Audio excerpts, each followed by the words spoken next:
Hello, class. All right, this is going to be chapter 21, talking about therapeutic drug monitoring. So over the years, we've established a lot of these drugs, and they often need to be monitored for stable dose because we're gonna find out in a minute. There's a lot of things in the body, and everybody's different, of course, that affect how we react to certain drugs. And then some of these drugs need to be monitored because they can oftentimes be very harmful to us when they're in such a toxic form. Like vancomycin is an antibiotic, and if you are giving too much, it can ruin your kidneys. So some of these drugs that physicians have at their use need to be monitored. And we're going to learn in this chapter about the different ways to monitor it, the challenges and things that happen to the drug. Steady state is going to be an important topic about maintaining a certain level of drugs so that it can be effective. So we're going to talk about all this in therapeutic drugs. So over the years, therapeutic drugs has become more popular in the hospitals because of its availability. For example, I'm going to lean on vancomycin because it's an antibiotic, and that's what I'm used to. Vancomycin is given through IV. There's no other way you can get it. It has to be through an IV or a PICC line, and it needs to be monitored. So the labs in the hospital often have on hand a vancomycin test that they can run to give the physician. And we're going to get to some therapeutic drugs kind of at the end of this chapter. But first, we're going to talk about the use of these drugs and some things that govern their their ability to work well. So I can tell you that I'm not a pharmacist. If you're watching this and you're a pharmacist, great. You probably know way more than me. I am better with my antibiotics, and I think some nurses are really good at medications. So some of these you've probably never heard of, some of these drugs, but they are common lab terms, and they're often ordered in the lab. So I want you to be familiar with the ones that we present in the chapter. So pharmacokinetics is going to be this system that's associated with movement of drugs across these cell membranes, okay? There's going to be 4 principles that we're going to talk about.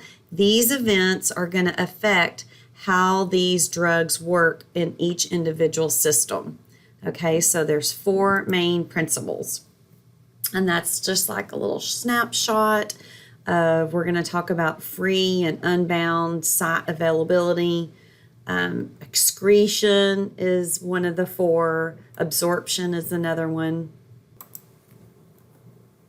All right, so let's start talking about the first principle that governs how these drugs are going to be effective for us. So these 4 principles, they're going to have different categories in there. So I just kind of made my notes with these 4 as the main points, and then under each point is going to have some additional information. So absorption. So absorption can happen 2 ways. You can take a pill and swallow it, and it goes through your intestines, or you can be given a shot, right? Also, there's inhalation and suppositories. So there's a lot of different mechanics when you're talking about absorptions. And there's going to be different factors that affect that absorption. So factors that affect are area and solubility of the pill or medication itself. That is going to be an issue. So when you take a pill through your GI, let's just start there.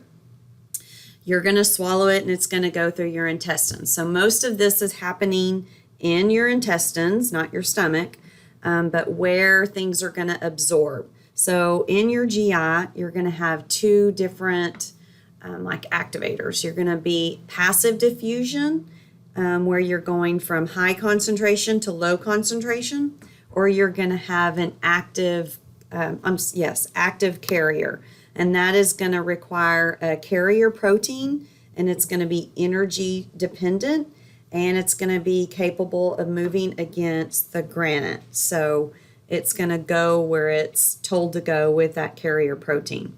So a lot of this is just depending on the drug, but this is part of that absorption. All right, so let's go to our next slide here. All right, so our next big thing about how well we absorb it and how well that medication gets in is the pH of the drug is going to affect the absorption.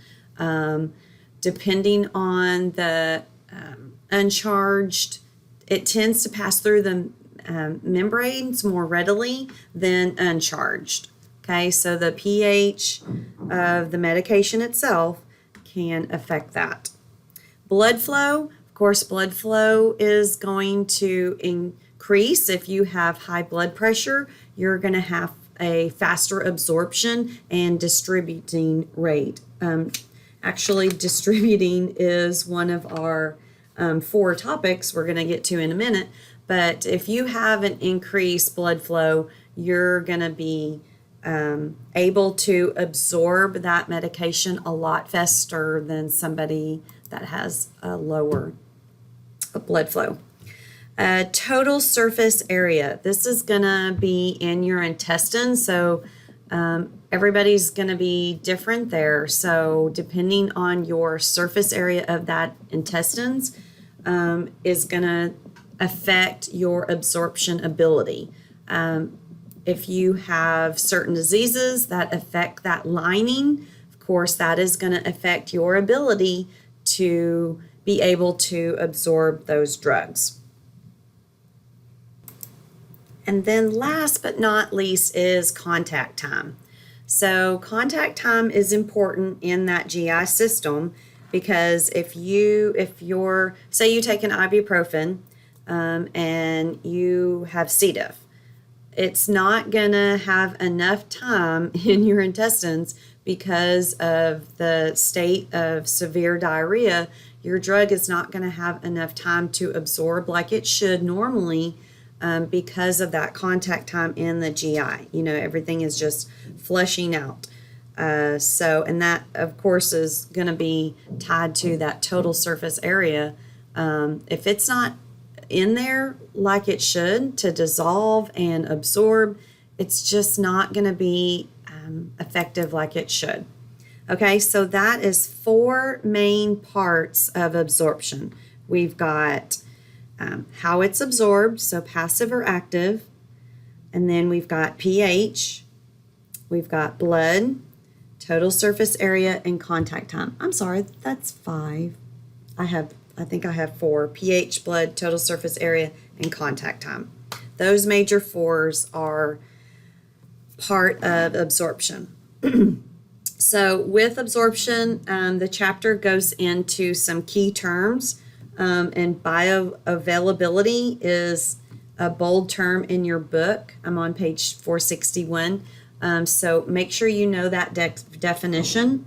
It is defined as it indicates the fractional extent to which a dose of the drug reaches its site of action.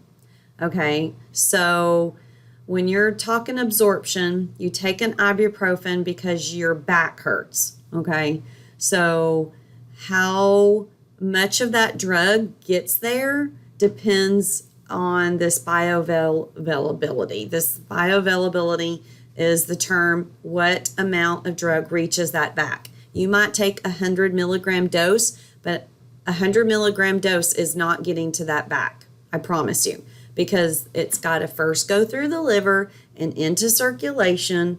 So keep that in mind. So bioavailability is a key term that you need to know. Another key term, and it's also a bolded term, is first pass effect. So first pass effect, when you take an ibuprofen, goes through your GI system, it gets absorbed. Where is it going to go? It's going to go into that liver. It goes through the liver. And what do we know about the liver? The liver removes toxins, right? So the liver is going to remove some of that drug for excretion. So that is why there's only a fractional dose, that bioavailability, that reaches the site, because it's got to go through that first pass, and that first pass effect is what goes through the liver.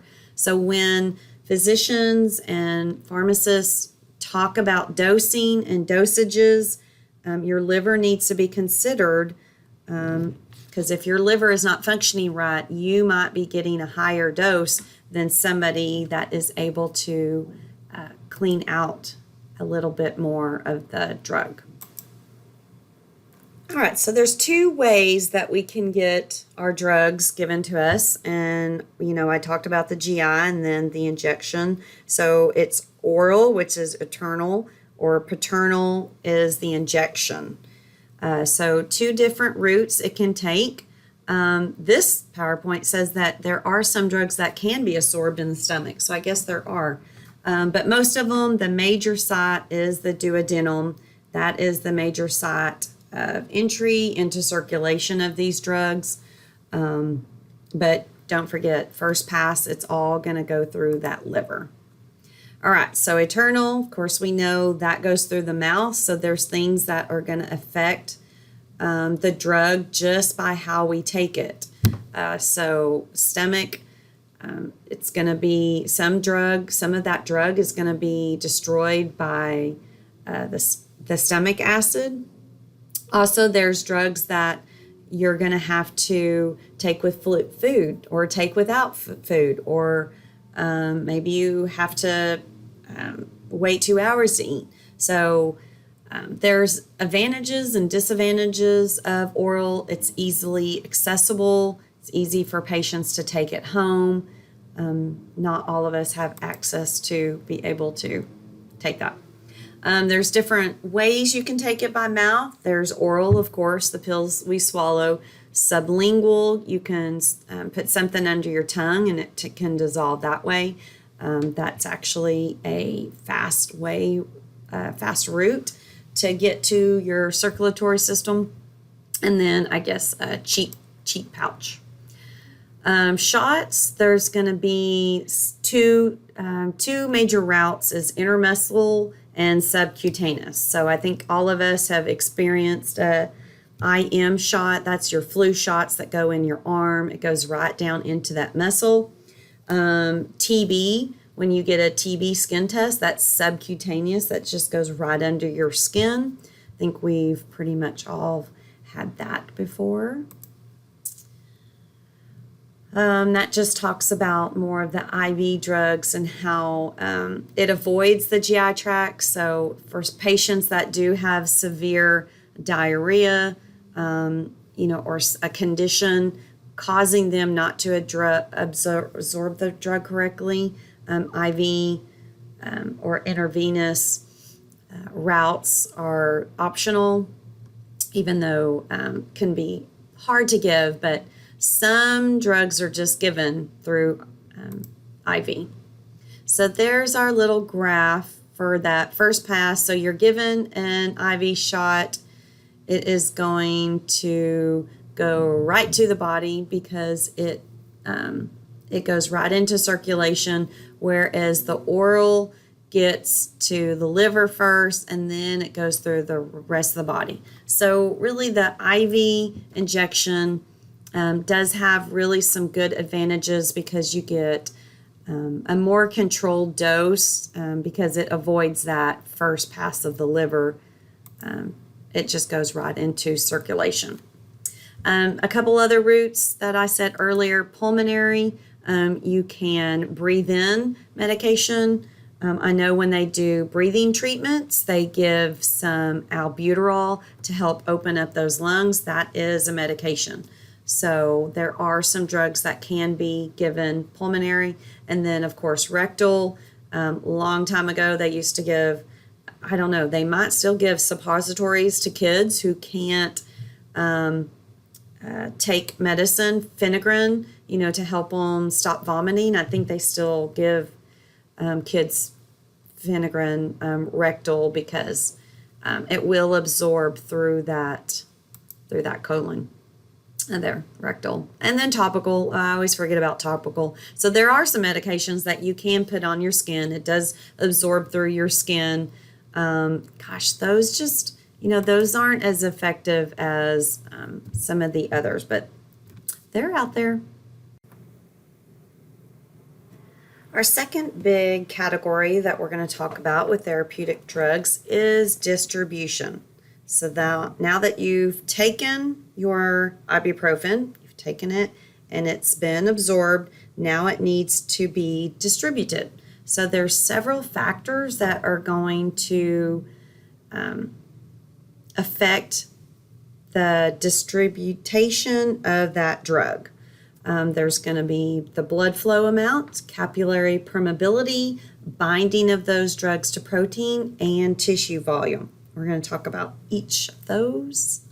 Now, when you take your drug, it's initially going to be taken through, if you take it orally, of course, I'm talking, it's going to go through your GI. It's going to hit your major well-perfused areas of the body first. So your liver, your kidney, your brain. So all these are very well perfused and can be quickly distributed to that medication.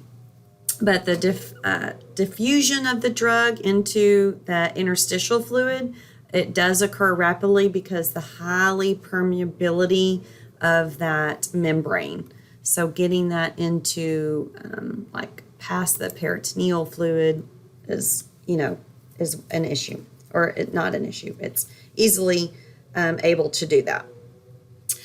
One of the big things that distribution is, it's going to be bound and free. So when anytime in chemistry you talk about bound, it's usually bound to proteins. And what's our big protein? Albumin. So no surprise here that these drugs that are going to be distributed are going to be bound to albumin. And the other one is an alpha-1 acid glycoprotein. These are going to circulate the drugs in a bound form. Now, there can be two different types of amounts of drugs. You can have bound drugs where you have an overabundance of binding sites and just not very much drug to bind to. This is all going to affect the concentration and the effectiveness of this drug when it gets to the site of action.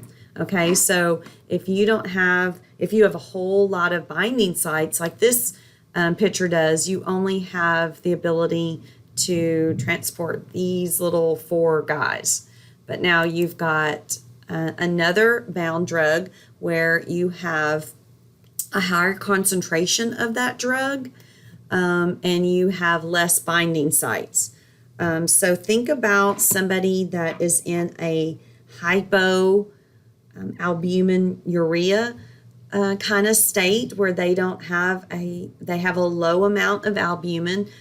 That is going to affect how their drug is distributed because they don't have adequate albumin to bind those drugs to. Okay, so 2 terms. So the bound drugs, of course, those are going to be bound to proteins, and then the free or unbound to proteins, that is the medication that's not bound to those proteins. But what's interesting is only those unbound drugs are in equilibrium across those membranes. So binding of the drug to plasma protein really does limit its concentration in our tissues.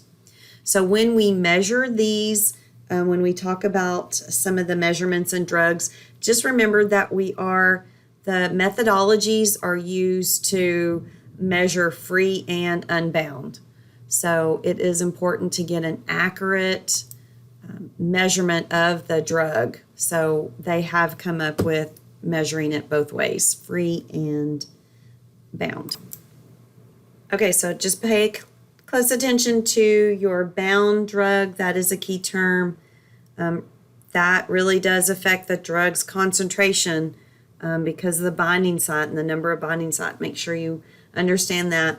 And free drugs, the unbound disease is a big part of that, having low protein. So make sure you look at those two key terms before we move on. All right, our third section that we're going to cover is metabolism. So we classify that as the biotransformation. This is going to be the breaking down of our drug. There are several enzymes that are going to be involved in that.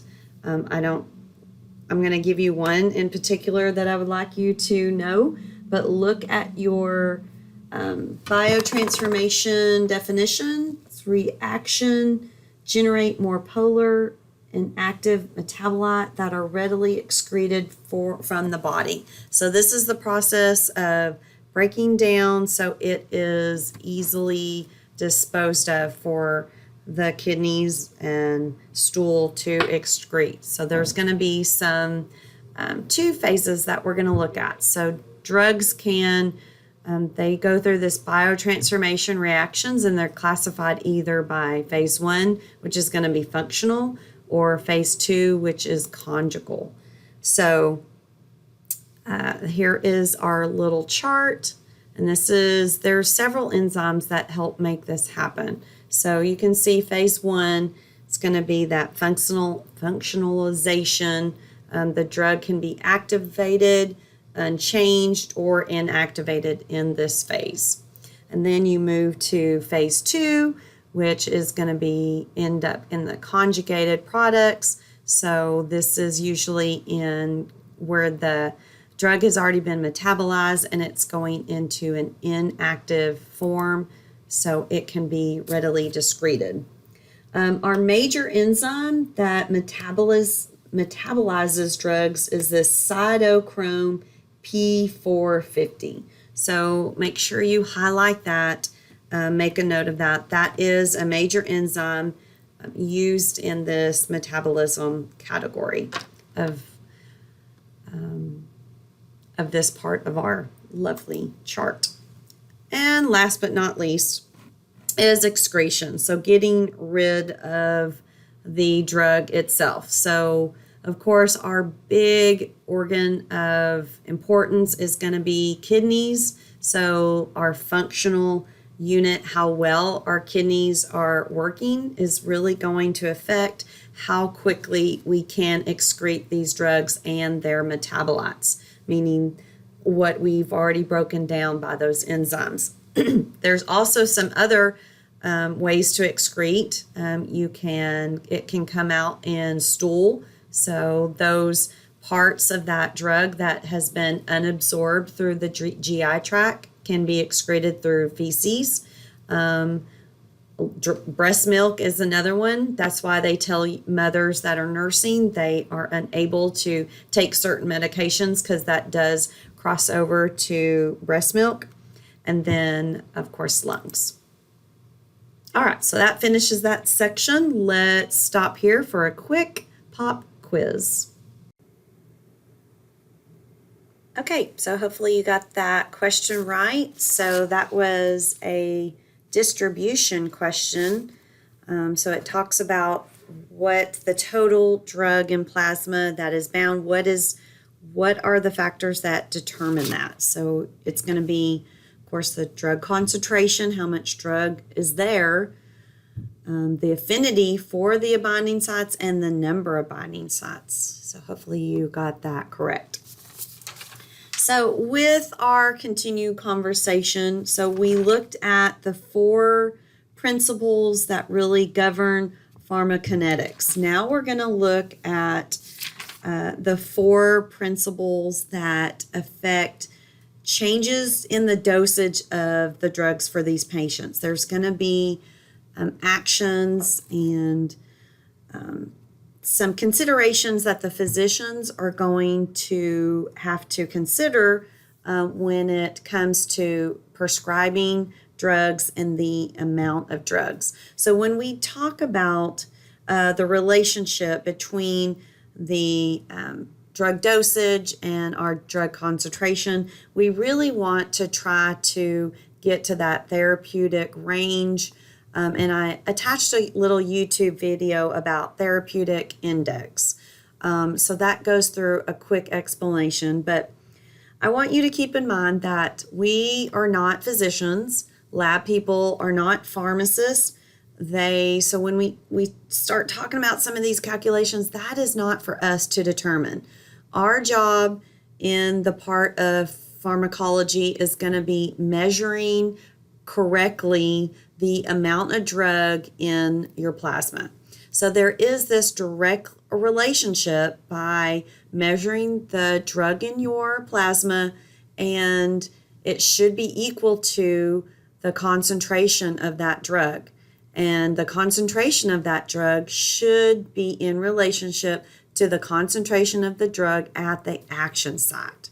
So if it should have a full relationship, this is the amount of drug, this is what it can do. Too low of a dose is not going to be effective. Too high of a dose is going to be toxic. So that's what we're going to talk about. So there's going to be 4 main important parameters that are going to affect dosage for patients. So one is going to be clearance. One is going to be volume, distribute, and number 3 is going to be elimination of half-life. And then number 4 is extent and rate of bioavailability. Our first one we're going to talk about is clearance. So when we talk about clearance, that is going to be characterized as clearance of the drug from your system. So we learned previously that there's different ways of the drug leaving our system from urine, stool, breast milk, remember all those. So, but when you talk about clearance, it is going to be it's the measurement of the body's effective ability to eliminate the drug totally from your body. So there's got to be a calculation of how quickly these drugs can leave our system. Because do you put a person on a dose every day, every other day? This is all factored in the pharmacist's calculation on dosage and what is the quantity and what is the milligrams for this patient. So it's going to depend on how quickly the drugs can be excreted from the system. Now there's some fancy calculations that come into this. I don't want us to get bogged down on that because again, we're not pharmacists. So, but what I want you to really take in when we talk about clearance, it's going to be the body's efficiency in eliminating the drug. Total body clearance. That's from all your organs and all your plasma. There's going to be another term that is plasma clearance. So that is going to be the drug that is cleared from the plasma. So that's going to be different than total body clearance. Total body is all organs, systems, all routes are normalized. There's no concentration. Whereas plasma clearance is just from the plasma. Okay, so 2 different terms there. Now there's some fancy calculations. We're not going to get into that. Don't get bogged down on that. But when we talk about clearance, there is a constant rate of clearance, okay? Your kidneys are working at a steady amount, depending on how well your kidneys work, in eliminating this drug. Now, everybody's kidneys are going to work different, but you can perform studies that, and that's why we draw these therapeutic drugs. How well are your kidneys working? How well is your liver working? So clearance, it's going to be a constant rate, and the rate of that drug elimination is directly proportional to the drug concentration. Okay, so clearance is just about clearing out the drug from your system. The next one we're going to talk about, I skipped a page, sorry, is volume of distribution. So this is another factor that affects the dosage of our patients. So patients have different size. So not everybody comes in the same 150-pound 5'5" body size. So volume of distribution needs to be considered, and the pharmacists use this calculation to calculate the amount of drugs. So they use this fancy calculation. Volume of distribution equals your total amount of drug in the body over your plasma concentration. So this is the space to contain the drug and the amount of drug in the body. So it can be calculated with your distribution rate, or how can I say it? It's just the size of your distribution is not going to be the same as everybody's. So volume of distribution has got to be considered as one of these parameters. I will tell you that none of these calculations, don't bog yourself down on these calculations. I'm not going to require you to know these. There's a couple terms I'm going to talk about that I would like you to know, and here is one of them. Elimination of half-life. So look at your book. What exactly is a half-life? A half-life is the time required for an amount of the drug in the blood to split in half. So if you're given 100 milligrams, how long, what is the amount of time that it takes to split in half? And I'm sorry, on our slide, this question mark should be a 0. I don't know when that got brought in. It just didn't accept some of the calculations. It's supposed to be a times, I'm sorry. So half-life equals 0.693 times your volume, distribution, and your clearance. So that is how we're calculating, that's how the pharmacists are calculating these half-lives. So if half-life of the drug, and I'm going to use heparin for example. So many of you have already been through coag, so you know heparin is an anticoagulant. It is given through IV, and it has to be therapeutically monitored for dosage. They give you a big bolus in the beginning, and then heparin has a quick half-life. It can go in half in about 60 to 90 minutes. So that's a really quick half-life for a drug. So when you monitor that, you give a big dose, and then you have multiple dosing or a steady amount of dosing. And this is going to achieve that therapeutic level. And we use PTT to monitor that heparin. So heparin is considered one of those therapeutic drugs that we do monitor. So remember your half-life definition, it is in bold. Elimination of that half-life is just the time that it takes for the plasma to get rid of 50%. And there's a fancy calculation that you do not need to necessarily memorize. So what factors affect our half-life? Of course, it's what kind of drug it is. Your kidneys are going to affect the half-life. Your liver is going to affect that half-life. So think about some of the conditions that may increase that half-life on drugs. When things don't function correctly, it's going to take a little bit longer for your body to process. So going back to my example with heparin, larger people tend to have a bigger dose of heparin because they have more distribution, right? So it has to be, there is a scale that the pharmacists use, and they account for body weight, BSA, all that goes in calculation with heparin, and it's definitely something that is watched closely. Another key term when we talk about elimination of half-life is this steady state.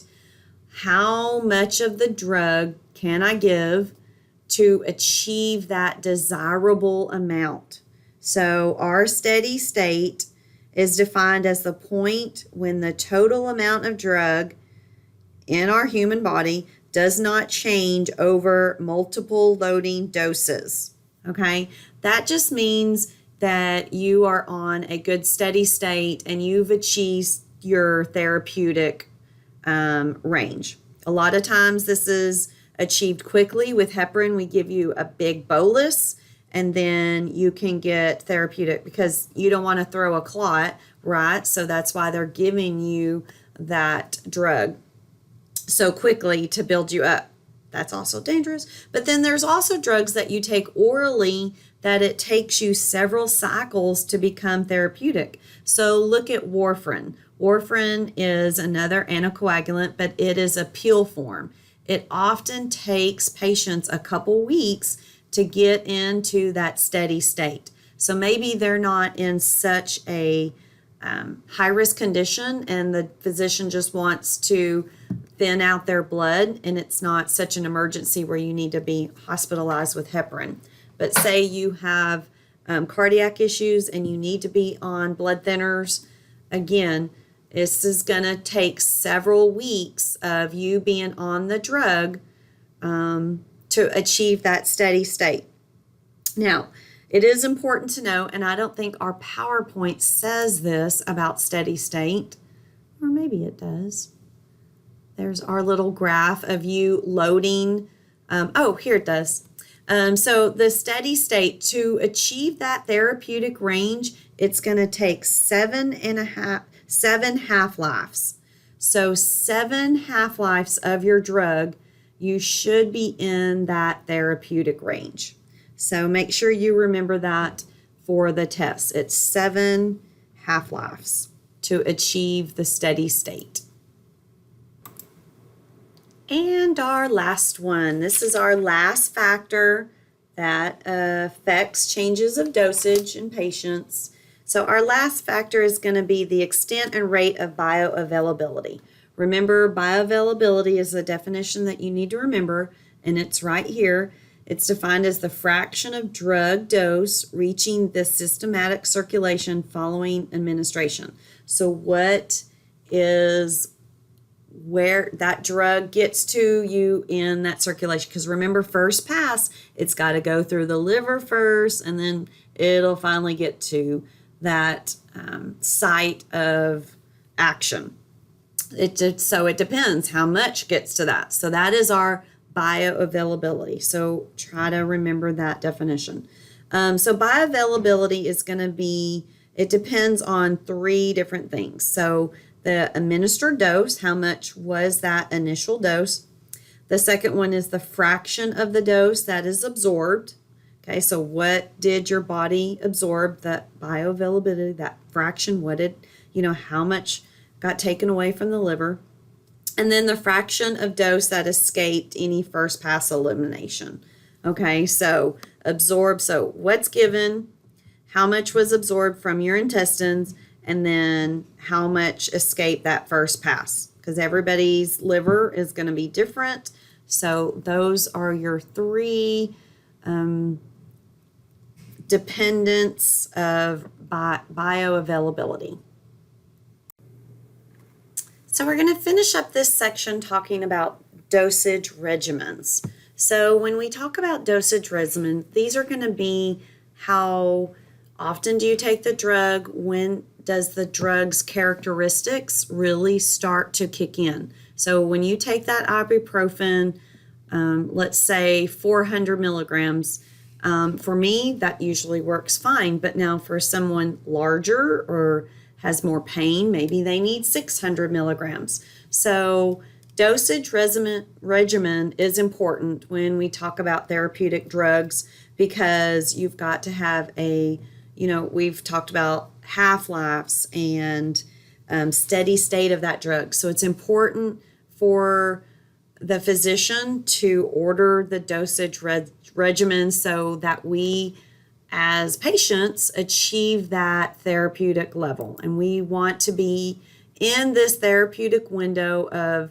the drug is actually working correctly. Okay, so and you can see when you take the dose, it takes a little while for the drug to come into effect. And then you're going to see this peak window And then that drug is eventually going to start drifting off because of the half-life and your excretion and the clearance of that drug. All that is factors into that drug leaving your system. So the physicians have got to be aware of when that desired, when is that, what is that appropriate time to take the next dose? Is it 24 hours? Is it every 8 hours? This is all going to be dependent on this dosage regimen, how this drug interacts, what's the half-life of the drug. This is all things for the physician to consider. So when you're talking about maintenance doses and loading doses is usually a large amount, hopefully achieved quickly, so that you get to that optimal level of range. Okay, and then after that, you're going to have some maintenance doses. So for like heparin, you're going to have a big bolus right at first to get you good and heparinized, and then you're going to be on a nice, steady, lower dose to continue that and maintain that desired therapeutic range. And all that is factored into patient's clearance, the desired plasma concentration, the bioavailability of that drug. It's all going to be factored into whichever drug you're on. So for like heparin, that's all considered. Okay, so this is a big one, so pay attention. Therapeutic drug monitoring. What is the goal to that? It's really easy. It's to provide the patient with optimal dosage of drug to affect the best outcome, okay? So highlight that, make sure you know that. Those are key terms that I would like you to know. That could be on your test. So because what is the overall goal here? Well, it's for me to be on a concentration of the drug that is specific for me, that is going to give me the best outcome. Because maybe my kidneys work different than somebody else's. Maybe I need to be on a higher dose. Maybe this other person's on a lower dose. So it's very specific for the patient. It's patient dependent, their size, their volume. And this can all be accomplished by monitoring of the drug. So oftentimes people that are on warfarin, which is drawn with your proton, it takes them several months to get a good therapeutic window. A lot of diet affects that drug, so oftentimes that's a very hard, challenging drug to get in therapeutic range. I've drawn patients before that they've been normal for months, and then all of a sudden they just go critical and they get too thin. There's no explanation why, but that's why they watch for those side effects.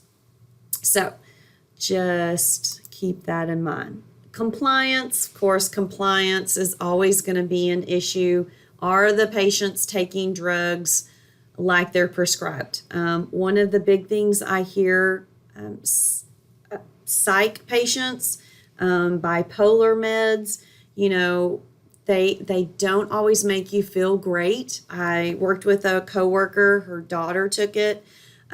She would take it and then she felt better because she was in that good, steady state of medication. And she's like, I don't need to take that. I feel fine. And then she stops taking her drug and then she gets into a bipolar crisis. So always a concern when patients don't want to take their medication. Also is a concern is when they take too much of a medication. Dementia plays into that. Did I take my medicine this morning? Did I not? I can't remember. Let me just take it again. Well, that can be dangerous as well. Problems with the clinician, of course, that is always a challenge if you can't get your meds refilled, if your physician's not available. Those can always. So these are all problems with pharmacy, pharmacokinetics. All right, so we're going to run through this next section really quick. It's just pharmacodynamics. So when we talk about pharmacodynamics, this is going to be the analysis of drug action. So it's important to measure the mechanism of the chemical or the physical interaction between the drug and the target cell. Okay, so when drug manufacturers come up with new drugs, they have got to analyze these actions. Also, the characterization of sequence and scope of action of these drugs can be achieved by this analysis. So this total analysis is what the pharmacodynamics is all about. So we're just going to spend a brief time on this because this is pretty in-depth, but there are a couple key terms. So here's our first key terms: receptors. What are receptors? These are the components of the organism of that drug it's thought to interact with. Okay, so that's receptor. And I'm sorry, this little question mark should be an arrow back and forth. This should be a multiply symbol and then another arrow. I'm not sure why that's not coming across, but you guys don't need to know calculations in this chapter. So mechanism of action. So there's going to be a couple more key terms here. So 3 terms in this mechanism of action. We're going to talk about agonist. These are drugs that bind to that receptor and mimic the regulatory effect of endogenous signaling compounds. And then you've got antagonist, and that's going to be drugs that bind to receptors without the regulatory effect. So I think you can remember that: agonist and antagonist. And our last one, efficacy, is going to measure the drug's ability to produce the desirable therapeutic effect. And there is a lovely graph diagram if you want to go design some drugs. This is more specific for you, so that's why we're just not spending too much time on it. We want to get to our actual drugs. So some factors that influence drug effects and drug dosage, we've heard a lot of them, so there are many. Other factors may produce a quantitative change in the effect of the drug and should be considered in that dosage consideration. Here is a list of individual factors. We've talked about several of these so far. Body weight, age is a good one.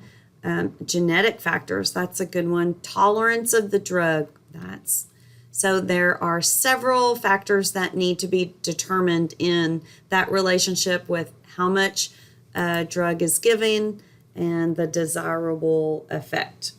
Now, unfortunately, there are some drugs out there that are going to cause toxicity. So taking too much drugs can be fatal at times. So if you are a patient on blood thinner and you've taken too much of your blood thinner, that can cause some serious side effects like internal bleeding that you are not even aware of, and that you could hemorrhage and unfortunately die. So drug toxicity with antibiotics can also be happening. When you take vancomycin, it's IV. We are required to monitor that because not everybody's kidneys can clear that at the same time. You can achieve a toxic effect with vanco really quick. So toxicity is an issue with these drugs. All right, so the last little thing we're going to talk about, and we're going to end this part 1, is going to be pre-analytical considerations. So when you're deciding on when to draw these samples, it's going to be important. When in general, here's a checkpoint question. When is a sample to be drawn for the purpose of adjusting dosages? Well, that's a good question. So in between that around that second and third half-life, that is what the current practice is. Usually the patient has had 2 or 3 half-lives, assuming that there's no loading dose. then results can, a lab draw can be taken, and then results and dosage regimen can be adjusted after that 2 and 3 half-lives. So specimen collection tubes are, of course, there's a lot of drugs, and you need to make sure that you're drawing the appropriate tube for that drug. Also, a terminology you're going to hear with some drugs is peak and troughs. So peaks are drawn at a certain point to make sure the next dose can be given. Trough is the dosage that is requested at the very beginning of the series. So a trough is going to give you a baseline of how much drug is in your system. So, for example, vancomycin. So we're going to get a trough on this patient. She's going to be in normal range. We're going to give 3 good steady doses is what they usually do, and then they will draw a vancomycin peak. So after that first series, they'll do a peak. Have your kidneys cleared out enough of the drug to be able to give you the next series of doses. So it's important for lab and nursing to work together with this, because you don't want that nurse to give the next series of doses without you drawing that peak first, because once they start a dose, it cannot be drawn. You can't draw it in the middle. So usually peak and troughs are drawn 30 minutes to an hour before the dose is given. So make sure you get with your nursing staff on that, because it is important to work together for the best of the patient. Okay, so we're going to end here. Our next video will cover all the therapeutic drugs that we're going to need to know, and we're going to throw them in classifications and concentrate on that. Okay, thanks for watching.